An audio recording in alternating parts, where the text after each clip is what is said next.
and welcome to Casual League Week 4, Day 4. I'm Hunter, aka Baby, joined here by the Dragon Rider, aka Ryder. Hi. How's it going? Doing well, feeling great. How are you? I'm doing pretty well, actually, right now. We've got a great lineup of games today. I'm gonna bring to you, starting in the Freljord division with Flow Gaming versus Nice Guys. Yeah, I'm super hyped about this. It should be a lot of great games that we're going to be seeing today. Mainly coming up from the Freljord division. I have watched Nice Guys out before. Berserker, I've watched a lot on top lane there. Very fun and good lane to watch there. And Flow Gaming is going to be a new team that I haven't casted before, and I'm excited to see what they got. Exactly, and I'm super excited to actually just get into this game. Are you ready? Oh, I'm ready. Without further ado, let's quickly go right over into the pick and bans here. And Hunter, can you give me your insights on what we're going to be looking at this game and what both teams are going to be bringing to the table? Absolutely. See, as we get into this draft here, that the side of Nice Guys has picked up that Jinx, the Morgana, the Talia. But something interesting to note about this draft is, I believe, no, okay, that's another draft. But um, we do see from the side of Nice Guys that in the bottom lane they do have that Jinx Morgana combo, which is very effective at keeping the Jinx alive, keeping her safe with Black Shield, matching up into the Ezreal Alistar, which is really important because if this Morgana's quick on her Black Shields, she can deny the entire kit of the Alistar and just shut him down as a champion quite effectively. Alongside that, we see the Talia top lane, the Wukong, or rather the Wukong top lane, the Talia in the mid, and the Kayn in the jungle, just matching just strong laners, power, and across the board. On the other side, more interestingly, we do see the Echo mid, Darius top lane, and the Omni Stone River Shen coming out in the Oh, jungle. River Shen is back. Yeah, and it's really interesting to see the Shen come out of the jungle role. Even more interesting with the rune choices coming in. I'm very interested to see how that will play out. Yeah. Another thing I want to note here too, as well, is that I have seen Berserker here go top lane Kayn, I think, before. So this is kind of like a flex pick, and I wouldn't be surprised if we see it again this game. Yeah, absolutely.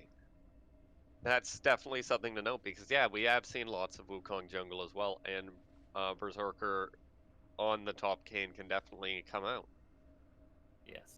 And without further ado, folks, let's just jump right on into game here and see what we have for like runes, matcheries, and potential lane matchups.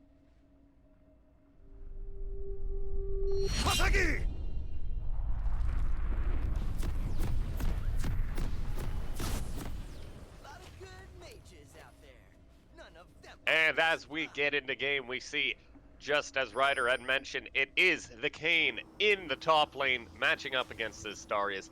In the jungle, we see Wukong versus Shen. In the mid lane, Talia versus Echo. And in the bot lane, Jinx Morgana versus Ezreal and Alistar. So, talking about this top lane a little bit, I'm not super well versed in how lane Kayn works, and I'm not super well informed in how it works into Darius. Do you have any sort of insight? Kayn pre-6 is pretty difficult, but if you play him safe, as soon as he gets his Ross transformation, he becomes an absolute lame bully and can really shut down the Darius. Darius, what he needs to do here is to get him pre-6, get snowballed, and once he does that, there's no coming back for this Kayn. So you'll probably see a lot more jungle pressure coming on the side of Nice Guys going with the Wukong, and probably going to be pathing to top side as well, because the early Kayn has to be really resourceful with his mana and really play super safe and can't really take too many risks. That makes a lot of sense. In the jungle, we do see the Wukong versus the Shen. These are two junglers which have a reasonably slow clear speed. They are single target junglers, both of them. So they shouldn't be getting any massive CS advantages on each other, just based on matchup. Gank potential, I would imagine, goes to Shen pre-6, but Wukong certainly brings a lot of damage himself. And if he can combo that up with a Morgana Darkbind or a Talia Seismic Shove, that can be a recipe for an easy kill. In the mid lane, Talia to Echo's interesting. It's a very snowbally lane, at least for the side of the Echo. If the Echo does get very much ahead, as we see a level 2 gank coming in top you lane. see the Shen actually immediately going after his red over to the Kayn here, trying to punish him down on those early levels like we were saying before. But the Kayn was able to eat away. Well, we look bot lane, we do see an engage going in onto the Alistar, trying to pick off the Jinx there. But Morgana is going to be there to really secure that as well. Shen actually doing some counter jungling. But the Wukong has hit level 3 now from doing his red into blue into Krugs, which is a pretty fast clear and pretty traditional you'd see if someone's going to be rushing topside. Yeah, you better watch out. The Comet Shen is coming for you. Yeah, so... Yeah, this Shen going for... Actually only clearing just his red buff at this point. Very behind in camps to the Wukong's 14th CS, soon to be 16. Really sacrificing a lot to go for that gank topside earlier, and really going to be suffering for it in the farm and EXP department for quite a while. His second kill is actually going to be on the bot lane Scuttle Crab after doing his own red buff, which not boding well thus far for our Omnistone Shen. No, it's gonna be hard. It's gonna be really hard for him to come back, especially with the way jungle is with the experience as well. It's really highly punished with those. If you don't get that level 2 gank successfully, it can really turn the tides of an entire game. Yeah, absolutely. Now, we're going to see more trading come in like this in the top lane. As you had mentioned earlier, the Kayn has to be really careful not to get chunked out and to use effective use of his mana, but he does still have to fight so that he can get his frost stacks and transform as fast as possible. Interestingly, in this mid lane, we do see the Talia coming out to a 10 CS advantage early. We saw on screen as well that Echo is forced to use Flash in an earlier trade. Talia herself still fine. Does have Dark Harvest as well, really looking for that snowball, looking to press her early power. And just looks like she's leveraging good use of this lane thus far. It can be difficult for Echo to ignore Talia's damage early game before he can one-shot her, and using that to her advantage has been really effective thus far. Yeah, it's gonna be a one lane matchup that you're saying before. Whoever wins hard is gonna be carrying almost snowballing effect into the mid into the late game. So if we watch a little closely onto the mid lane matchup, it's gonna be some hard ins from both junglers gonna be ganking, and we're gonna see a lot of plays happening around in the mid lane. Yeah, really volatile's top side of the map this game. We haven't talked much about bot lane. There's not much to say here. Morgana has Black Shield. If she can press it in time, Alistar does nothing. Otherwise, it's Jinx versus Ezreal. 280 carries are fairly happy to just sit around, get farm. Jinx doesn't like to fall behind, but thankfully she's against an Ezreal, so it's pretty hard to do that. And, it's, you know, just gonna see which 80 carry is better at free farming this game. Yeah. Gonna be. What do you think for Dragon here? What do you think's gonna be? Who's gonna be really contesting it? You saw the Shen falling behind a little bit early. Do you think the Wukong's gonna be pathing and trying to get that early Dragon for his team? Well, really, it'd be great if the side of Gneiss guys could pick up that free Dragon, but I think this first Dragon is really just going to come down to who prioritizes ganking top and who just responds with an opportunistic Dragon. I don't think any of these junglers really want to be on the bottom side of the map for an extended period of time right now. And I think taking this Dragon early would probably be a mistake, giving up so much pressure.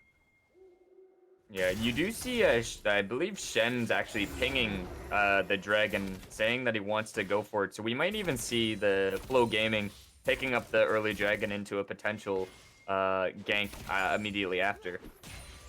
Yeah, absolutely. And right now, Echo's looking to try and get the push on mid lane. Though this bot lane is apparently very interesting to the auto observer. Yeah, it's gone to mid. Yeah, oh, it's just doing out of spite on you, honestly, I think.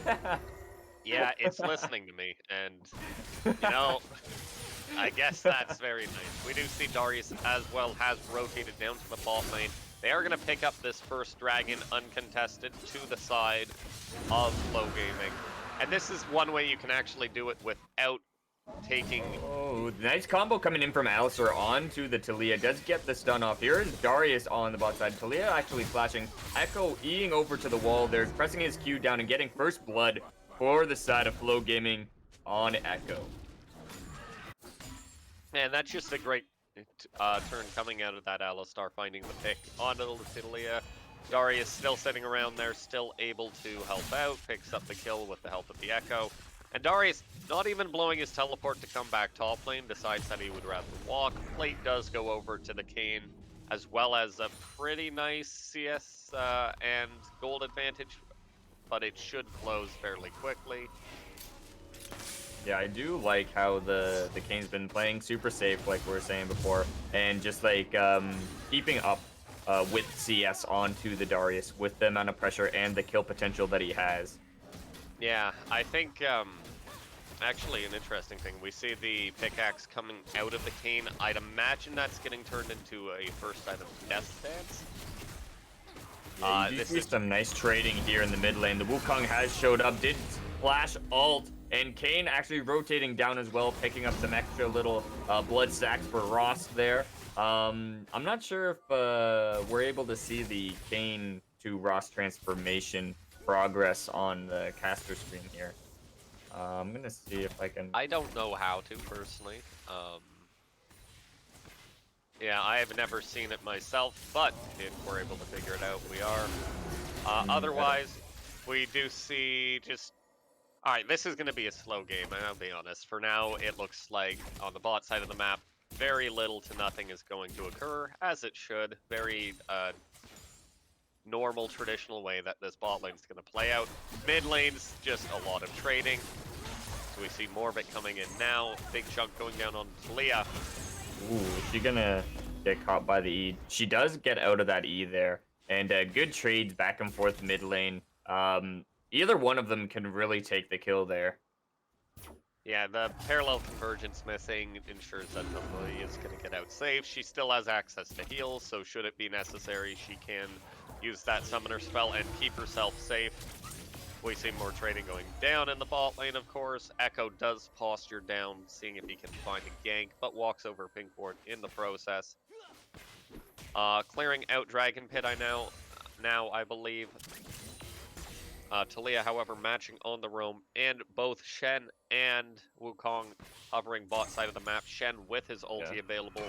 So here we go. Here's the engage onto Echo. He does put out the E there, tries to do more damage there. Taliyah ulti coming down. Shen ulti also coming down onto the Echo as well. Shen going to be Eing in onto Taliyah. Taliyah is going to be falling down to the Kayn, who has now TP'd down here as well.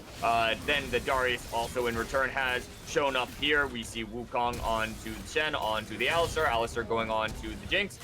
W and E onto WQ onto the Jinx there. She's almost down, but not quite yet. She does live. Here's the Wukong getting the kill on to the Shen. This is a really good trade on the side of Gneiss, guys, coming out on top with a, I think a 1-for-2 exchange, 1-for-3 exchange, 1-for-2, 1-for-2.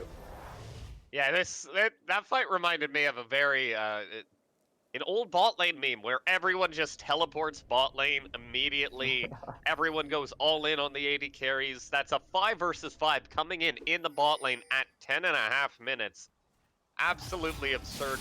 Does go in the favor of Gneiss, guys, with a 3-2 kill advantage there.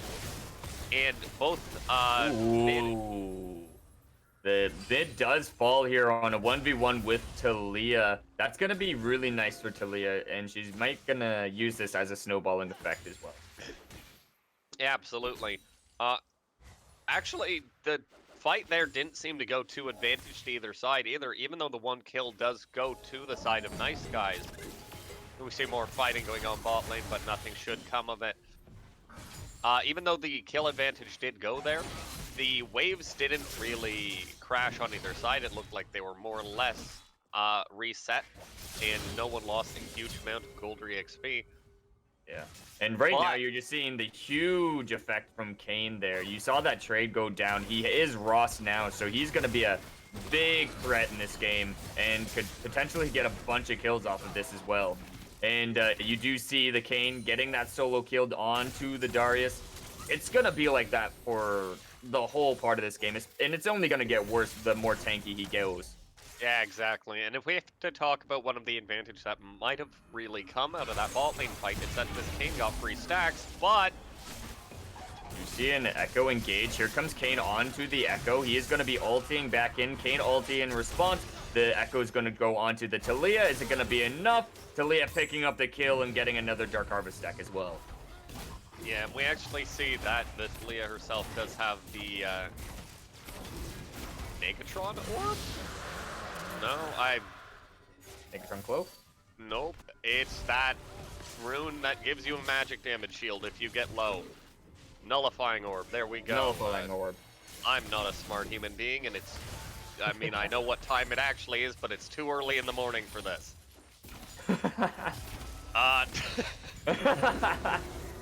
It's too early in the morning to have me think about obscure runes I've actually probably never taken.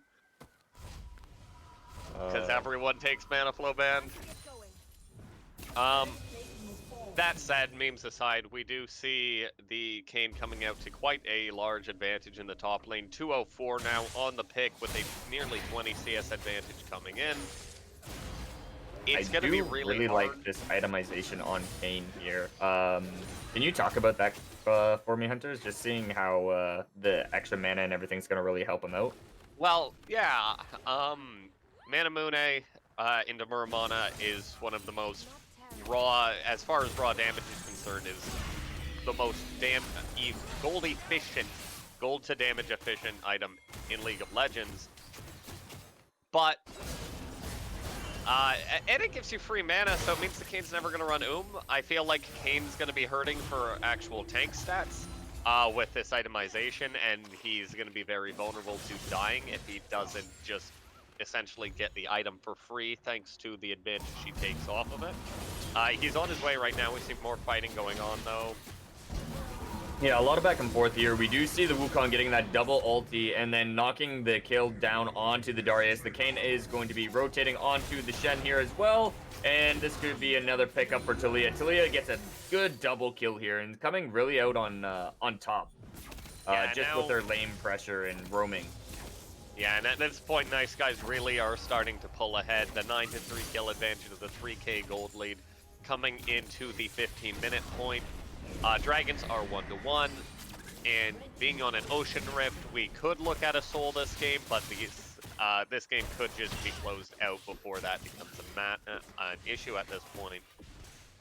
The snowball, like I said, starting to roll, but we see Echo coming back in with the Shen Shen ulti coming down onto the Shen, getting a nice E onto him as well. Talia's going to try and see if she can pick off the Echo, but I don't think she will. She now has to just kite off the Shen. She is really running low on mana, and they might just going to keep up on the chase. The bot lane can rotate up.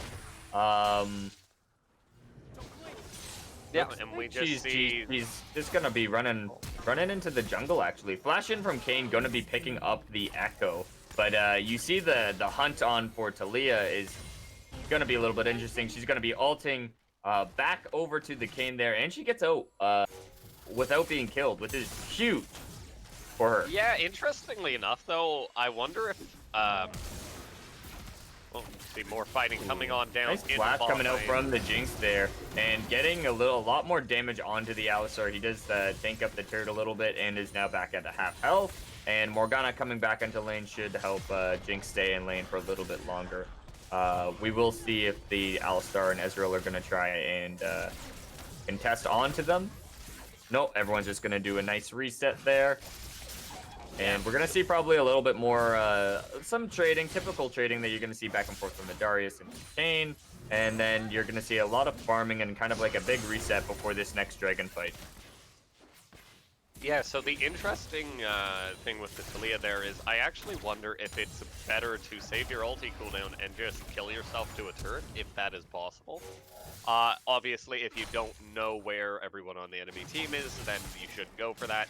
But saving your ulti CD and you only get probably, actually after everything's said and done, it might actually be a faster back to just kill yourself. It would be an interesting thing, but not a lot of people go for plays like that for a good reason. And as I said, if you don't know where people are, it can be very risky.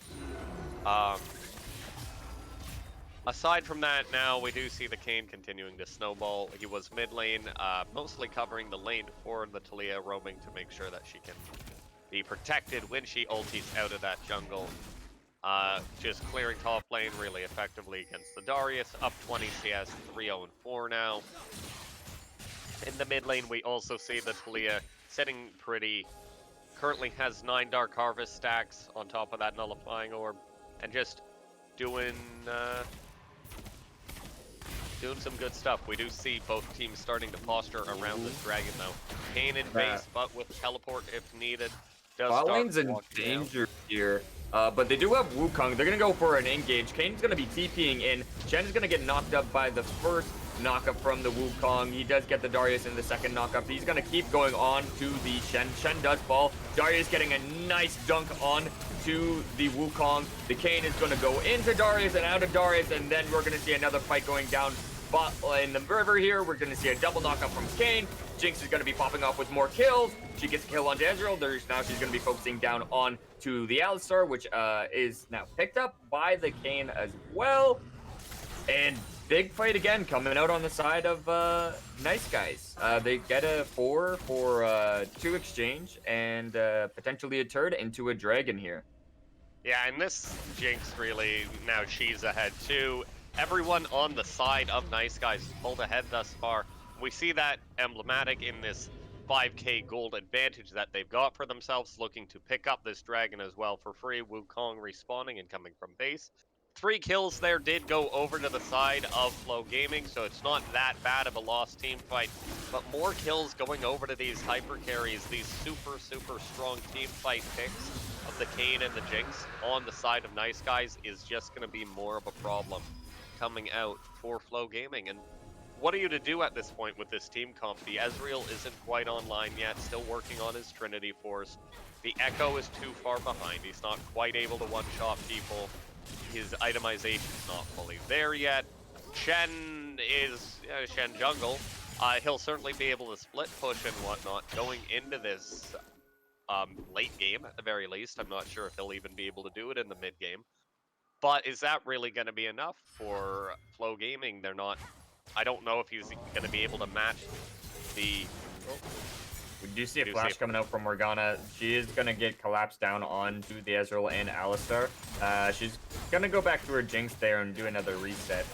Without flash, though, it does reduce the pressure from flash in ulti. But they do go on to the Morgana. She ultis onto the Ezreal, onto the Alistar. Does lock down the Alistar, but the Alistar's just way too tanky under turrets and is really good at successfully doing turret dives. And then you see mid lane here. We got a 3-on-1 there for the Talia, taking out Talia, and the kill going over to, I believe, Echo. Yeah, that's a great dive coming out bot lane from Flow Gaming, and that's really what they need to start doing to pull this game back. We see the kill, meanwhile, come out onto the Talia mid lane as well. More fighting going into top lane, but Shen coming down. You do see the Kane going into Darius, gonna see if he can pick him up. Darius does get that side of his cube procced onto him. Very low, and then the shutdown going on to Darius, coming out huge in that 2-for-1 exchange there. He thought he was gonna die, but he did get that Q off, giving him his passive, getting him some health there. But the Jinx ulti from downtown takes out the Darius.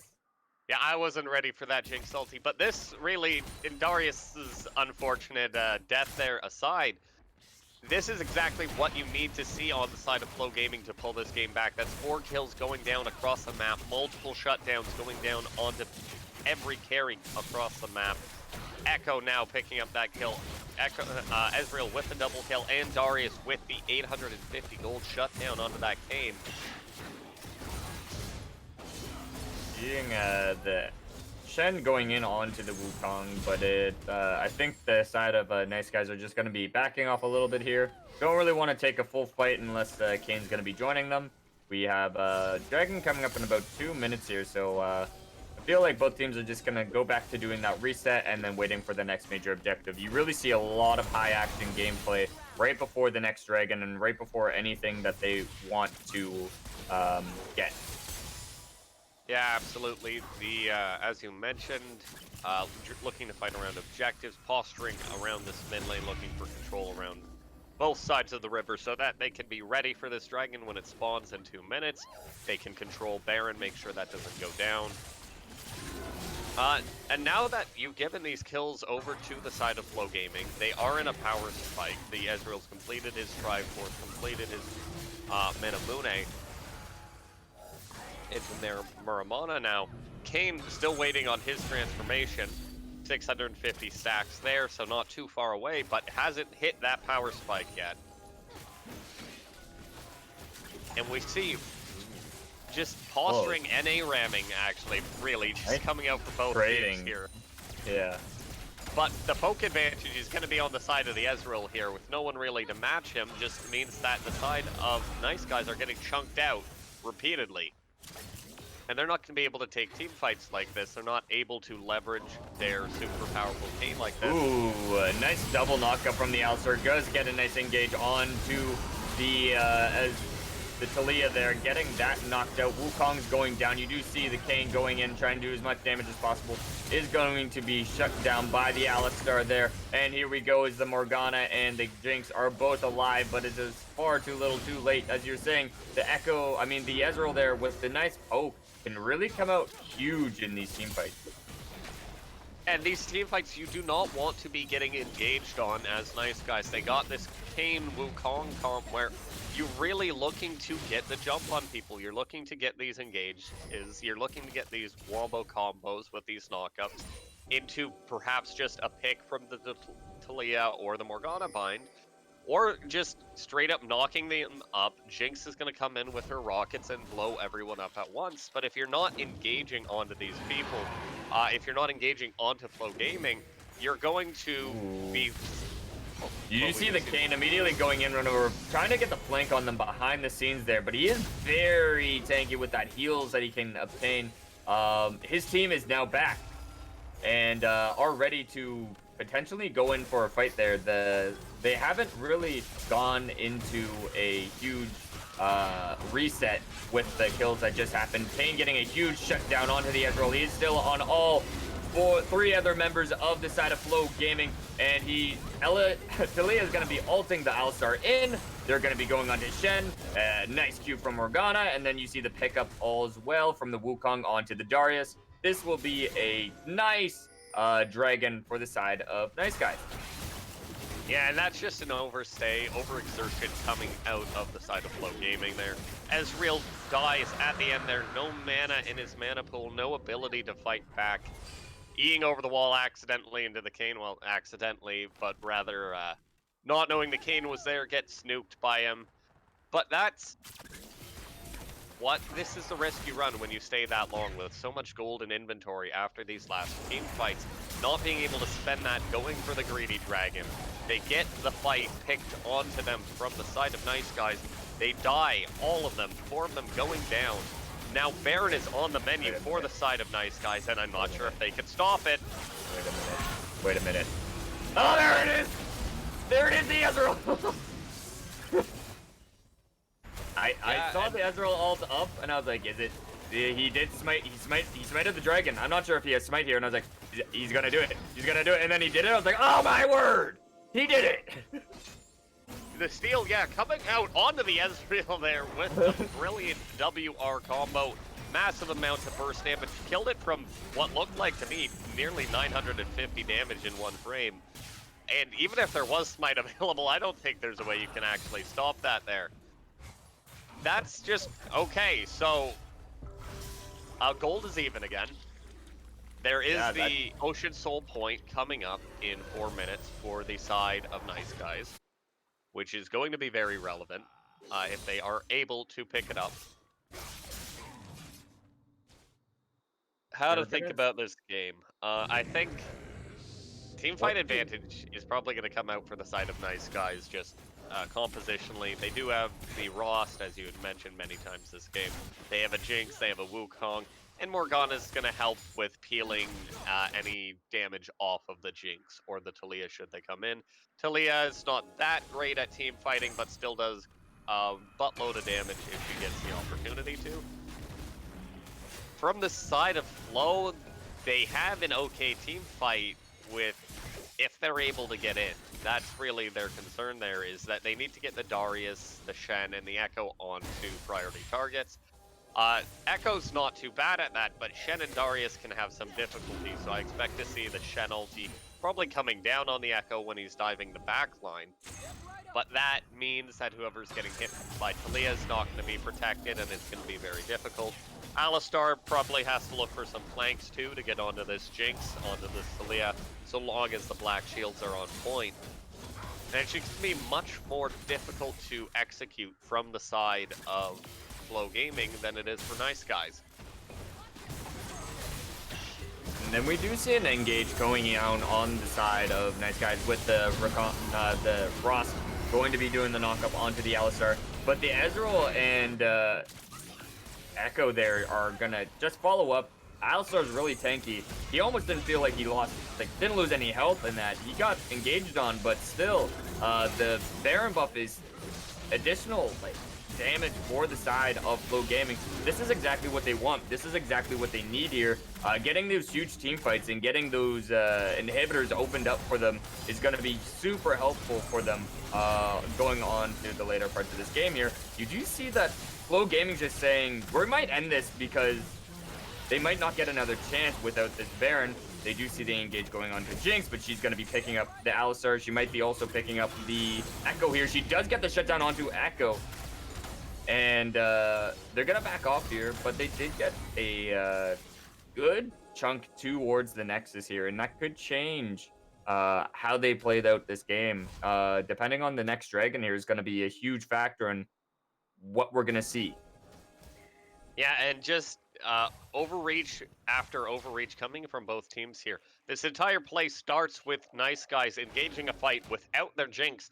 And even though this Kayn is strong, this Taliyah is strong, the Wukong is strong, all of their damage is coming out of the Jinx at the moment, just because of how it's going to work. Kayn can do a lot of damage to the backline, but Jinx needs to be there to hit the Alistar, to hit the frontliners, to be utilizing her ulti to get these resets onto the backliners should they get low enough thanks to the Kayn and the Wukong.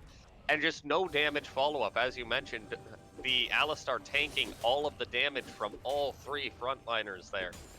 And just doesn't actually lose HP. He ults, he just sits there, he heals up with his passive.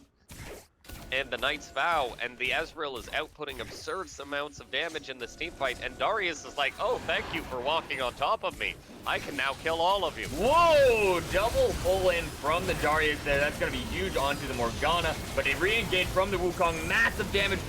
Morgana with the nice reaction time to go in, ulti all of them, and then Zhonya's immediately, you do see the Echo going to be on to the Taliyah, but it's already gone. Wukong taking the Ocean Drake here. Echo getting a double kill onto the Taliyah. They did get the back members of the team there, but they did lose Ocean Soul in the process.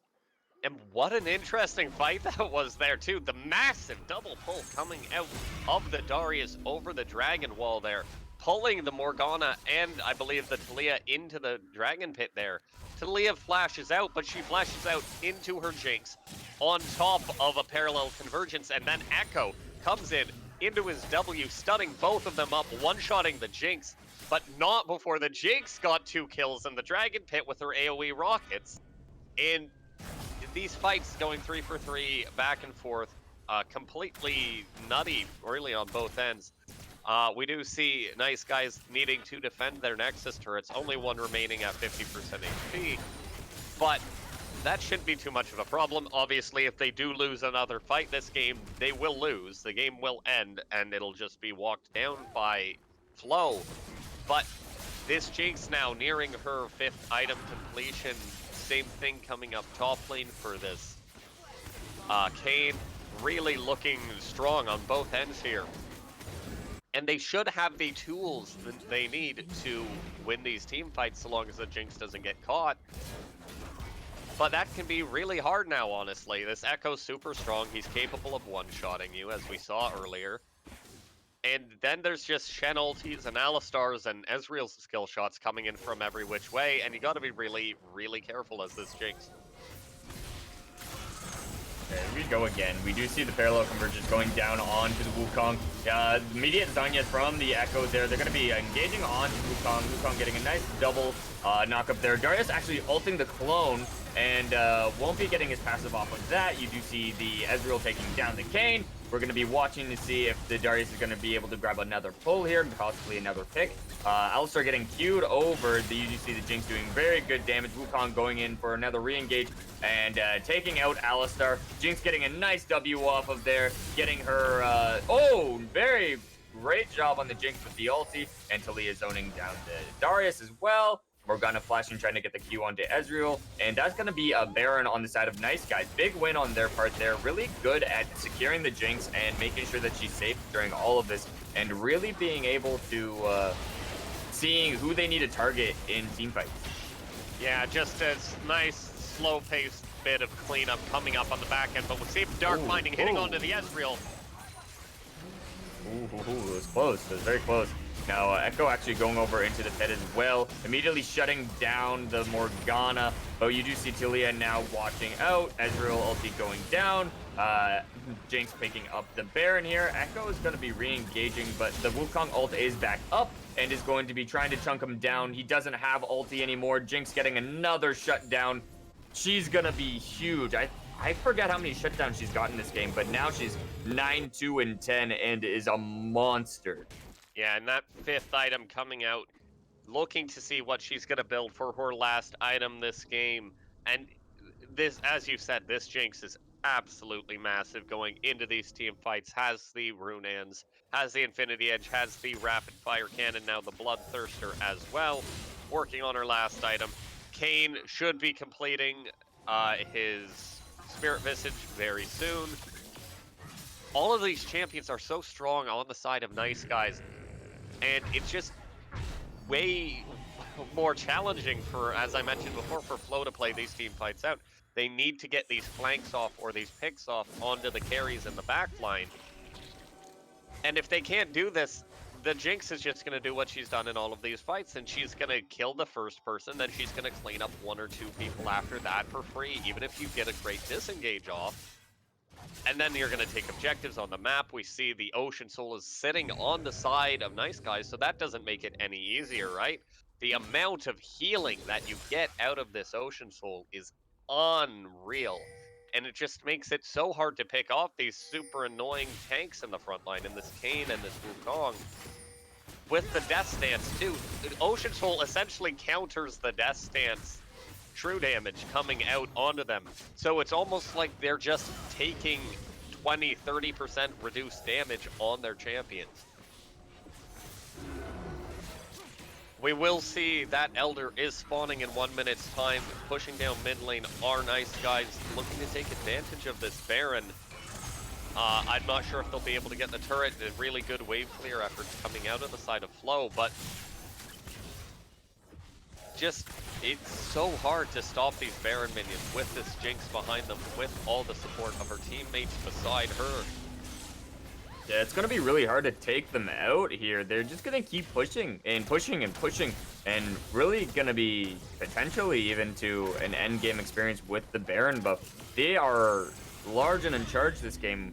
What do you think for the side of Flow Gaming? What type of engage are they going to need to do to counteract the amount of push potential they have from just the Jinx?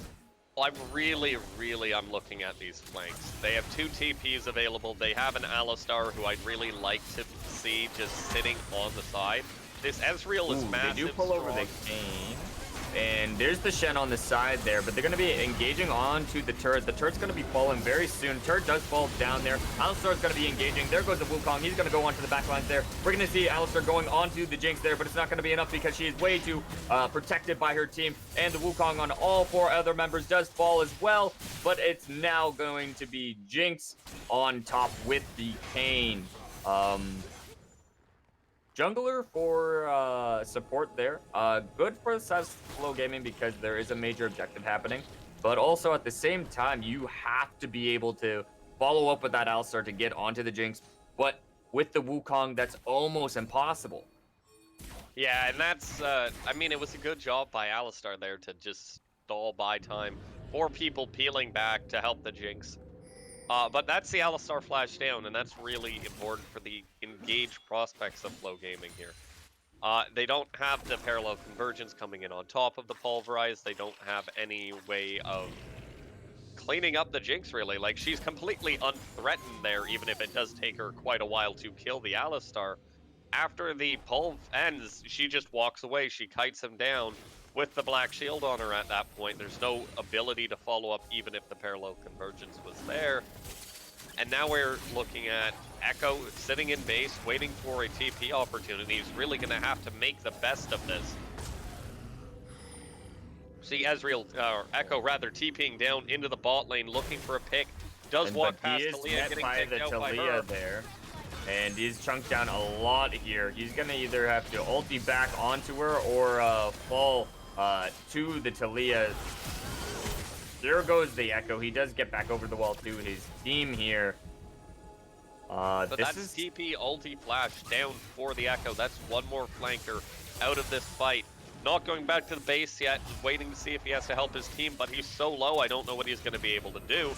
He's going to be doing another re-engage, gets a parallel convergence onto the Morgana. Morgana actually Zanya'ing down, getting a huge heal off of because of the Ocean Soul herself. The Jinx is coming up. She's just going to be kiting down whatever she sees first. One tree down. There goes the next. Here they're going to be going on to Alistar. They are going to be going on to Ezreal. A double kill onto Jinx and a kill going to Kane.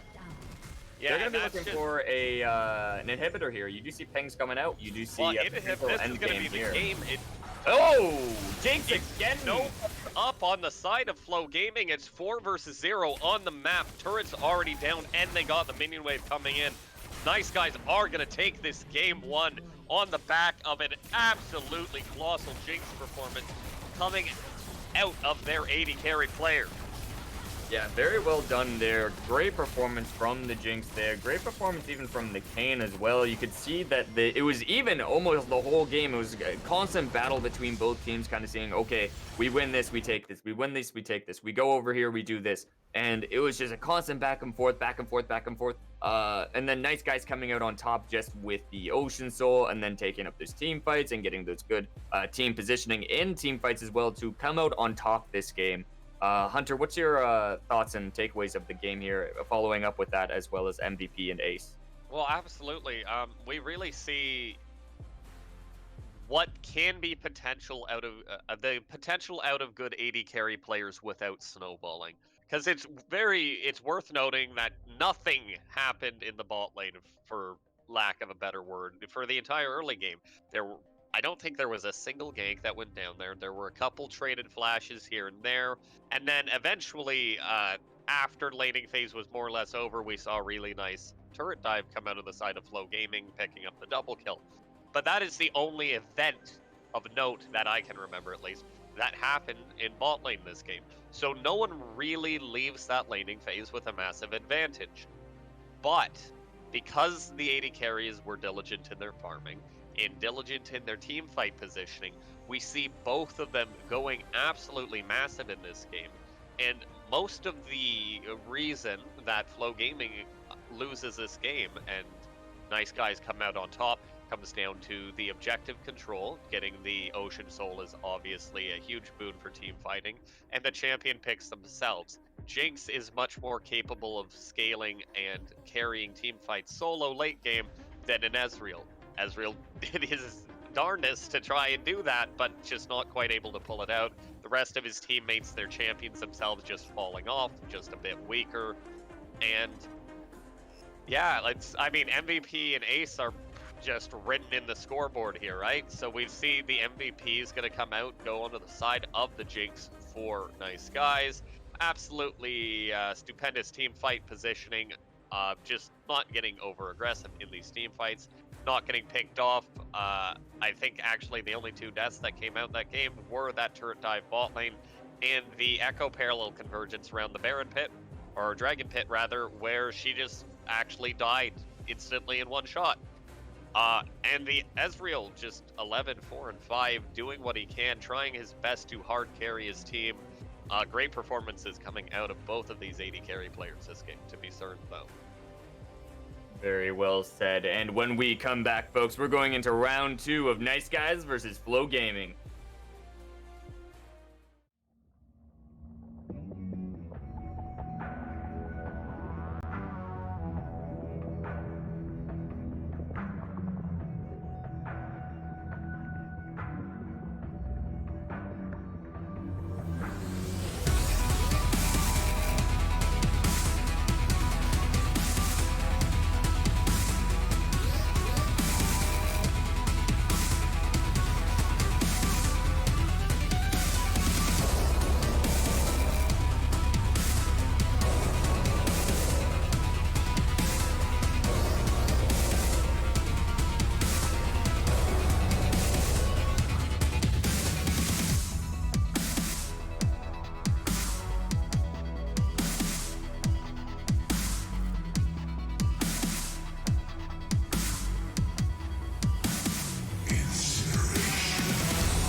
and welcome back, folks. We're going into round 2 between Flow Gaming and Nice Guys.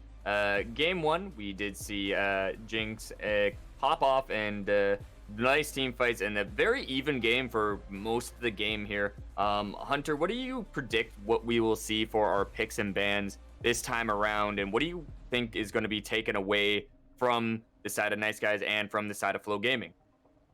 Well, that's hard to say, right? Really, that game was super close. It did come down to which AD carry scaled better in the late game, but I don't think that's really a viable strategy for most games in this sort of an event. We saw a lot of kills go down early for the side of Nice Guys in the top, mid, and jungle. All of their laners were ahead, and then thanks to some creative plays coming out of Flow and some mistakes coming out of Nice Guys, that advantage disappeared. But you can't count on one team not pulling ahead early. So even though both AD carries really did carry that game for the respective teams in the end, I don't know if you can really draft around that. They're gonna do that regardless of what pick they are. They look like very powerful players on both sides. Instead, I'd just like to say focus on drafting easy to execute team comps and playing to your strengths as laners and hope that carries you through. Very well said. And without further ado, let's quickly look at these picks and bans now. And we do have a correction here. I believe it's going to be showing us the picture of Vel'Koz. That's supposed to be a Zerath. Yeah, so yes. All right, looking at these picks and bans here, and these do look correct. The only mistake here is the Vel'Koz does represent a Xerath. This game might have been actually played while Pro Drafts was down, and the Vel'Koz may be a placeholder pick in that respect. Nope, that makes no sense because this is done on Pro Drafts. I don't know why this happened, actually. But either way, this Vel'Koz is a Xerath. Both teams knew this and agreed to it. So, for the sake of this draft, in the top lane, we do have Mundo versus Malphite. Mundo coming in actually as the last pick here, which is very relevant. A counter pick once seeing the entire enemy team, knows he can scale pretty free. What he does have to be worried about, however, is in this jungle, we do see the Olaf. And the Olaf coming in as the 10th pick here, the response to Mundo, a way to shut him down in the early game, and you have to know that they are going to be focusing on making sure this Mundo cannot get to late game for free. Matching them in the jungle, we do see the first pick Warwick. Just looks like the first pick easy blind pick here. You know what you want to play, and you know what's good. In the mid lane, we see the Xerath as represented by the Vel'Koz versus the Taliyah coming out once again for the side of Nice Guys. Lots of Xerath should be able to outrange everything Taliyah does and should be able to match her and shove relatively well. So it'll be interesting to see if the Taliyah can leverage her roaming to her advantage here. Because Xerath isn't going to have a fun time roaming to follow if being able to keep up at all, though his ulti may be able to help out from River. And in the bot lane, we see another lane with defensive supports, except this time we have one item early game spiking AD carries in the Lucian versus the Xayah and the Tahm Kench and the Morgana.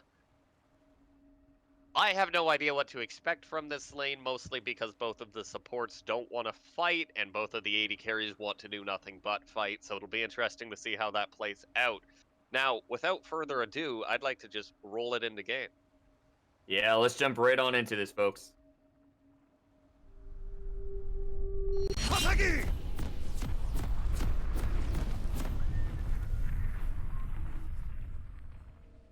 All right, as we get into this game, we do see, I guess, interestingly, coming out of these picks, we see Comet coming out of the Malphite in the top lane, rather than something like Grasp, which would be more traditional, or maybe even the press the attack, the Whippo special. I'm a big fan of that personally, just going W max and whack a smacking. And otherwise, just pretty normal runes coming in across the board. We see the Aerie coming out of Morgana rather than something more aggressive like perhaps a Comet. but that's not too surprising, seeing as you just want to protect the Xayah. It's going to be interesting. I guess you should really look into how these team fights will interact in the late game. And Malphite's going to have a hard time getting onto this Lucian. Even if he gets the ulti off, there's still a Tahm Kench there to protect him. I highly doubt the Malphite's going full AP, so the one-shot potential probably won't be there. The Devour can come out onto whatever target he decides to ulti, protect them, or at the very least pull them out of the CC afterwards, get them disengaged off of the Malphite and let them keep doing damage in these team fights. And this Mundo eventually will become pretty dang hard to kill. The Olaf and Xayah will do their best, but Taliyah and Malphite are going to be of almost no help in killing the Mundo late game. So I imagine Flow Gaming just really is going to want to play for that. Get this Mundo to the late game. Let the Xerath and the Lucian carry you through the mid game. And at that point, it's just going to be Mundo versus the world, I imagine. Yeah, it should be interesting in that sense. So you're, what do you think that we're going to be seeing a lot from the side of Nice Guys here? Do we want to see a lot of high action in the early game, trying to see what they're going to be fighting for? Or you think they're going to try and take it slow and steady against Flow Gaming? Well, I want to see a lot of pressure come out on this top lane. I know it's a Malphite up there, and there's not much you can do with him, but this Olaf is just pretty much the strongest jungler in the game, levels 1 through 3. Just because of his axes, because of his healing and his passive and his extra attack speed, it's so hard to duel with this man. He can essentially gank lanes 1 versus 2, win jungle 2v2, 1 versus 2, do everything that you need to early game before he falls off a cliff. We do see a gank coming in mid lane though, but Olaf is here to match it. And Olaf is here to match this as well. You do see the re-engage coming in from Olaf, going on down to the Warwick. Taliyah getting her first blood, and the Xerath having to back off here. Is going to be shoved back over onto the Olaf, and the Taliyah gets a nice double kill in all of this. Yeah, and this is the worry, right? Olaf, like I said, he just wins these 1v2. It doesn't matter that the Taliyah's 50% HP chunked out at the start of the re-engage. He's just able to come in, smacks down the Warwick extremely quickly, then chases down with his axes onto the Xerath. A little bit greedy on the flash there. I really believe that Xerath could have lived. Warwick, I really don't think could have lived. But that's just it. Double kill coming out for the Dark Harvest Taliyah mid lane, setting her up for success now. You don't have to come back to that lane ever again. She's 2-0. She can solo win this lane on her own. All you have to worry about is making sure Warwick doesn't get free ganks in that lane and focusing on top lane. Really, when this Olaf backs, I want to see him clear all of his bot side jungle. Just walk up to top lane before this Mundo gets too strong. Even once Malphite gets 6, that's more free flashes and more free kills top lane every time you come up there. And just really, really push this advantage, push the power level that you get out of a champion like Olaf to the nth degree. Now what we're going to see is early Infernal going to be coming out, and as you were saying before, Olaf had that really strong level 1. Do you predict that Nice Guys are going to be going for the early dragon as well? Nice Guys certainly can. It is a little bit of the risk. We do see right now it's a 1 in 3 chance that you roll Cloud Soul, and if you roll a Cloud Soul, you're going to really regret putting the pressure into this dragon rather than the top side of the map. But if you roll anything else, you're really happy to have these early dragons. You would really like to get the first 2 and snowball the game to 4 dragons. And I think that is what we'll see here. Olaf's either going to clear his bot side into dragon or just go straight to dragon, I'd imagine. And really just Taliyah pressuring top lane. She will come back down the river. She'll be able to reassert her dominance in mid lane with these 2 kills. Be able to put the pressure down on a dragon that you need. The bot laners here from the from the side of Nice Guys should be able to also assert lane dominance here. We do see it's pushing into Lucian and Tahm. They should be able to get river control with the Olaf if he chooses to go for this dragon, which it looks like he will. That or just weird gank through river. We'll see. We do see he is spotted out at the entrance there by some nice wards, looking mid lane, and just posturing into the side of Flow Gaming's jungle. But yeah, I really want to see this dragon go down or pressure in the top lane. You see a nice engage onto the Xerath there. The seismic shove coming back to the Taliyah. Olaf picking up the kill here, and now they're pretty safe to be taking this dragon. Yeah, and what are you to do as a Xerath player there? You're practically, you are 3 seconds of movement away from your turret, and you just die to an axe and a W, and there's no way you can dodge the W because of... Oh, but we do see ulti coming in bot lane. Ulti coming down from Taliyah there. Them actually having to, Tom flashing the wall, knowing that he was going to be trapped in with the Taliyah, Olaf, and the bot lane as well. Olaf is going to be seeing Warwick on a ward, and I think that's the cue to really just start up on the dragon solo. He can take this by himself. He's pretty good at taking early dragons by himself here. Yeah, and even though the Xerath can roam down, we know that the Warwick is on the top side of the map, and that this bot lane is just trapped under their turret. They have to catch this wave, or else they're going to fall way too far behind.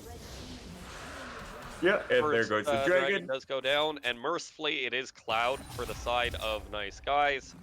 This means that they will be getting either Mountain or Ocean Soul. You can be pretty happy with both, obviously more so with the side of Ocean. And if you do get Ocean Soul, I'm not sure if the Mundo's really going to be able to cut it in the late game. The Thornmail's really going to need to come out to cut down the healing. And then they might actually just be able to outlast the entire duration of Mundo ulti, and then they can turn on him and kill him properly. In the top lane, we do see the Mundo even coming out to a CS advantage, which isn't too surprising. That champion can be very strong in the right matchups, and this definitely is one of them. And in the mid lane, we're just see the 3 kill participation already on the Taliyah. Not too large a CS advantage, mostly due to her map pressure.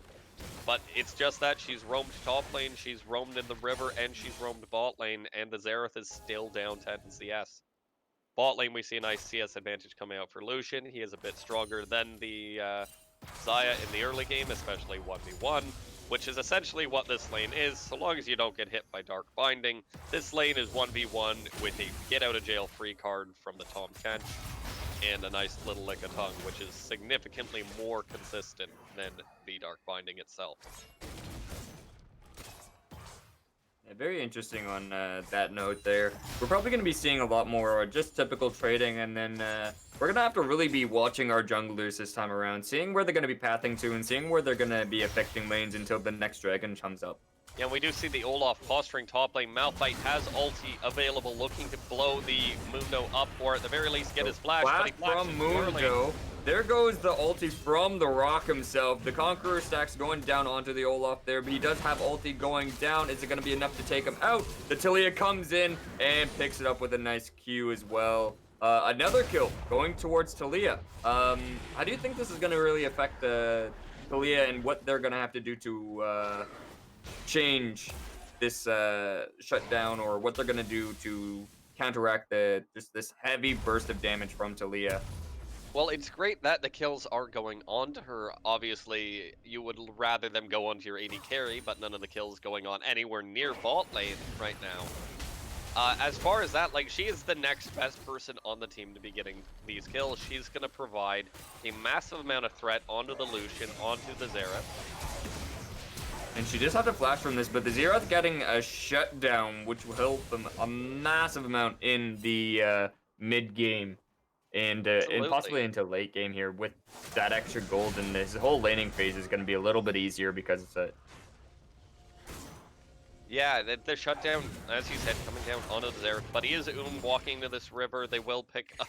The Tahm Kench will steal the Scuttle Crab with his big belly. Coming in there and shooting that out towards Lucian. Does die to the Devour damage coming out there from the Tahm Kench. It might tilt me if I was a jungler and that happened, but this is a team game. I'm sure everything's fine. Either way, though, as you said, right, the shutdown coming in mid lane onto the Xerath. Gonna help him get back into this game, but it's not enough to help him actually win this lane, I'd imagine. Rift Herald also does go down to the Mundo, actually, just solo, I believe, there. Leveraging his advantage top lane to good effect for the rest of his team. Should be able to pick up some plates and some turret pressure if he gets a chance to push it in up there now as well. And that's a lost chapter coming out from the Malphite as well. Possibly into a Ludens here. Yeah, that's interesting. I feel like the lost chapter is actually just here for mana regeneration. And it shouldn't be turned into a completed item for a little while. Yeah, you do see the ulti coming down from the Taliyah, blocking off the Tom and the Lucian there. Almost, if you can get someone on the other side of that wall there, typically that's just a free kill for bot lane. Maybe, I mean, if you can get the Tahm Kench, yes, but Tahm Kench has flash available. I really feel like both of these Taliyah ultis now coming in the bot lane is just a misevaluation of resources. We know that top lane, the Mundo, has no flash, and we know that Olaf will just eat him alive if he can get on top of him. So I feel like you should be coordinating with your jungler to get these ganks off top lane. Onto the Olaf here. He is going to try and have to dodge the Xerath. That's not going to be enough. Big damage coming out from Xerath, picking up the solo kill onto the Olaf here, and a nice double kill onto Taliyah. Yeah, and now you have to be really worried in this mid lane. Now it's the Xerath with 3 kills, matching the Taliyah, ahead in farm now, and you're not winning the scaling game here, right? The Xerath is going to scale better than the Taliyah just because of his extra range. The Malphite can't do anything to this Mundo, just picking up plates top lane. Pops his ulti for HP regen, just normal Mundo things going in on the top side of the map. Olaf hasn't been able to pressure it. TP coming in bot though. You do see him going to re-engage onto the Warwick there. Ulti from both sides, but the unstoppable force Rock himself does take down the Warwick. But this is a disaster. There's a Rift Herald on the side of the Mundo. Like, this is not gonna go well for the side of Nice Guys. They're gonna get this dragon, which is great. Great, you get the dragon, you put yourself closer to Soul Point. You do not need the Malphite TP to do that. The Mundo will be dropping the Rift Herald top lane right now. This is going to be 5 plates for a Mundo top lane. 20 CS advantage. This man is out of control. This is not where you want to be if you're the side of Nice Guys.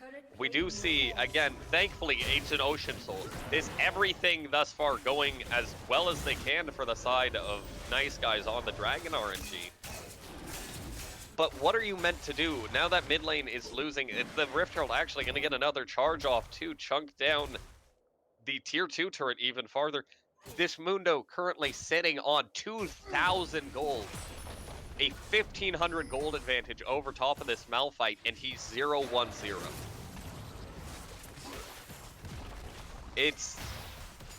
You gonna have be huge. to be worried. He's going to be a force to reckon with, and definitely someone to definitely look out for and watch, and to see what he's going to do with this additional power and additional money. And what do you want to see from the Mundo, actually? Do you want to see him rotate? Do you want to see him pushing his pressure to keep going topside? What do you think is going to be going down? Wherever there is no one. That's like, so long as there's no one on his team there, be there. He needs the XP and gold still.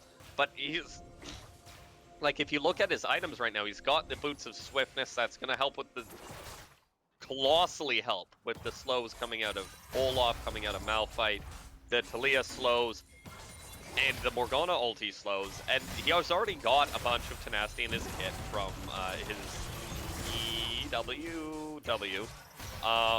I don't actually know what any of Mundo's abilities are called, actually, aside from his ulti. We soon see fights coming down in the top lane there, though. They're going to be meanwhile, in pushing mid up lane, there. You see mid lane, they are going to try and get that kill down onto Xerath. That is going to go over to the side of Olaf here. And Warwick is in their jungle. We are going to see him rotate mid lane, possibly trying to see if he can get a cheesy pick off on the Olaf underneath the tower. No, he's just going to go right through him, get him a nice heal, and then bot lane's going to rotate with the Mundo as well. We might see a potential team fight about to erupt here.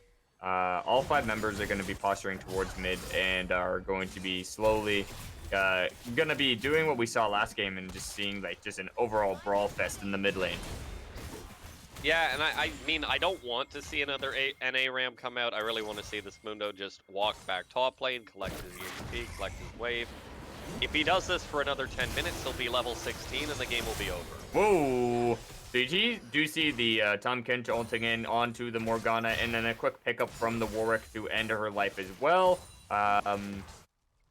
That was a good pick for the side of Flow Gaming here. You're going to see an engage going down on top side. I'm not sure if this is going to lead into a kill, but it's going to be... He's got no flash, he's got no ulti. Malphite is dead. Like, we do see an engage onto Z-Wrath as well. He is going to try and get the stun off on Talia, but it's not going to be enough. The Mundo chasing down the Malphite again. The ulti going down from Malphite. He's going to be out of there. Off cooldown, but it's still like... He lives there by virtue of Mundo missing one axe, but only just that. Nice Lucian ulti. There is a big engage from the Xerath, getting a nice ulti off, and the Warwick really just coming in hot, trying to cheese down onto the Talia. And this is going to be a nice pickup. Oh, hey! Heyo, there is coming in big on the Xerath there, picks up the kill onto the Olaf. And this is just, the problems are mounting for the side of Nice Guys, rather. Just the gold advantage now at 2K, almost all of that gold sitting top lane onto the Mundo. He's just going to start taking jungle camps, as you see here, and he doesn't need to spend time denying farm from Malphite, because Malphite's not going to do anything with the farm. It's not a good spot to be in here.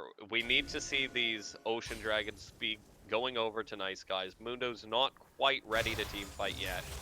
And if he does team fight, there is certainly an opportunity for Nice Guys to pull back into this game, or rather pull ahead in this game in a big way.